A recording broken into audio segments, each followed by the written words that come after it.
సిరిసిల్ల పట్టణంలోని పలు ముంపు ప్రాంతాలలో వర్షాలతో వచ్చే వరద నీటి ద్వారా ప్రజలకు ఇబ్బందులు రాకుండా పకడ్బందీ చర్యలు చేపట్టాలని మున్సిపల్ అధికారులను కలెక్టర్ సందీప్ కుమార్ చూ ఆదేశించారు. వర్షాకాల నేపథ్యంలో సిరిసిల్లలోని శ్రీనగర్ కాలనీ, శాంతినగర్, పద్మనగర్లో కలెక్టర్ మున్సిపల్ కమిషనర్ లావణ్యతో కలిసి ఆయా ప్రాంతాల్లో క్షేత్రస్థాయిలో సోమవారం ఉదయం పరిశీలించారు. పద్మనగర్ ఈటీపీ నుంచి శ్రీనగర్ కాలనీ, శాంతినగర్ ప్రాంతాల మీదుగా మానేరులో వరద నీరు కలిసి స్థానాలలో పరిశీలించి అధికారులకు పలు సూచనలు చేశారు.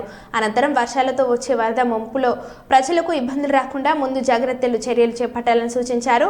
పక్కా ప్రణాళికతో పనులు చేయాలని ఆదేశించారు.